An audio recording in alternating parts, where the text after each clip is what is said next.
Susmita nest পরিবারে অনেক অনেক স্বাগত জানাই। কেমন আছেন আপনারা? নতুন একটি ব্লগে অনেক অনেক স্বাগত।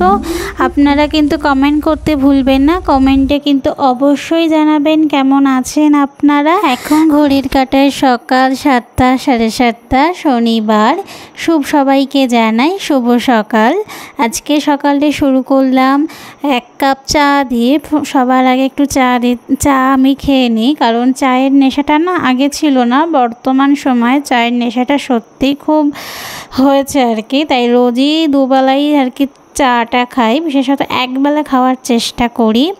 এরপর সকালের নাস্তাটা বানিয়ে ফেলেছিলাম। নাস্তায় আজকে রুটি বেগুন ভাজা, কারণ আজকে সকালটা একটু ব্যস্ততার মধ্যে কাটছে, কারণ সব কিছু কাজ আগে একটু গুছিয়ে নিচ্ছি, কারণ আজকের রাত্রে আরাধ্যার পাপা বেরিয়ে যাবে মানে আজকে যাবে গোয়া। ওনার গোয়া ট্যুর আছে। উনি এক কোম্পানির আন্ডারে কাজ করেন, মানে ওষুধেরই কোম্পানি, সেখান থেকে ট্যুর এসেছে গোয়া যাওয়ার, এবং খরচাপাতি সব কিছুই কিন্তু কোম্পানির। চলুন এরপরে সবাইকে খাবারগুলো পৌঁছে দিই। আর এই যে আমি ট্রলি ব্যাগ বার করেছি, তাই দিয়ে আরাধ্যা খেলা করছে। ওকে বলছিলাম মাম্মাম এবার একটু তুমি ঘুমাও, কারণ দুপুর হয়ে গেছে, এরপরে রান্না বান্না আছে। তারপরে এই ট্রলি ব্যাগে সমস্ত কিছু গুছিয়ে দিতে হবে, কারণ সন্ধ্যা 8টার মধ্যে উনি বেরিয়ে যাবেন। তাই আরাধ্যা দেখেছেন চকলেটগুলো দিয়ে বেলে কীভাবে ও মানে আইসক্রিম বানাচ্ছে। আইসক্রিম বানাতেও এত ভালো লাগে, ওর খেতেও খুব ভালো লাগে।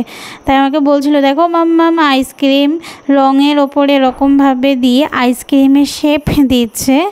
চলুন এবার ওকে একটু ঘুম পাড়াই, দুপুর হয়ে গেছে, আমারও কিছু কাজ আছে, তাড়াতাড়ি করে কাজগুলো সারবো।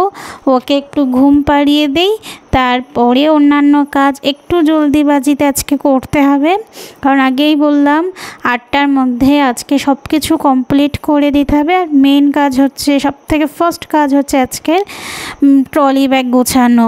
তারপরে এই যে দুপুরবেলায় একটু পেঁপে মাখা নিয়ে বসেছি।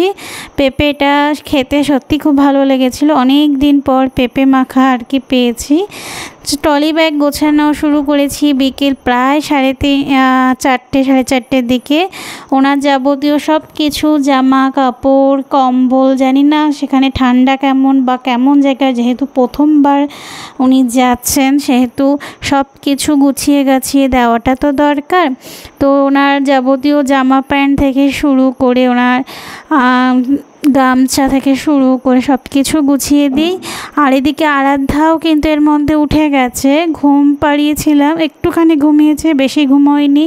ঘুম থেকে উঠেই বলছে মাম্মা পাপা কোথায় যাবে। ও কিন্তু এর আগে জানতোই না একদমই যে ওর পাপা আজকে পাপা আজকে 1 সপ্তাহের জন্য যাবে। প্রথমবার ওর পাপাকে ছাড়াও এত সময় কিন্তু কাটাবে, মানে বলতে গেলে পুরো 1টা সপ্তাহ এই প্রথমবার। ও তো পাপার প্রতি খুব ওর টান, জানি না কেন, মানে 1টা সপ্তাহ কীভাবে ওকে আমি রাখবো। এবং আমরা যেসব ব্যবহার করি সাবান শ্যাম্পু সব কিছুই দিয়ে দিলাম, ওনার যাবতীয় যা লাগে সব কিছু এবারে ওনার মতন করে উনি ব্যবহার করবে, যেটা মানে প্রয়োজনীয় সেগুলো তো দিতেই হবে। তার মধ্যে কিছু খাবার দাবারও দিয়ে দিলাম, যে ট্রেনে এত দূর রাস্তা যাবে বা হোটেলে যেখানে থাকবে, যখনই ওনার মনে মানে একটু খেতে ইচ্ছে করবে সব কিছুই টুকিটাকি দিয়ে দিলাম, কারণ তার সাথে আরও লোকজন যাবে। এবারে আমার আরাধ্যাকে বুঝাচ্ছিলাম যে মাম্মা পাপা যাবে, তুমি কিন্তু কাঁদবে না।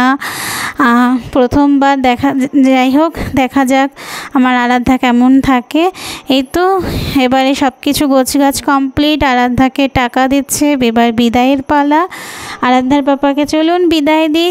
আজকের ভিডিওটি এখানেই শেষ করছি। ভালো লাগলে অবশ্যই একটা লাইক করে দেবেন, আর সাবস্ক্রাইব করে আমার পাশেই থাকবেন। আর অবশ্যই কমেন্ট বক্সে কিন্তু কমেন্ট করতে ভুলবেন না। ভালো থাকবেন, সুস্থ থাকবেন।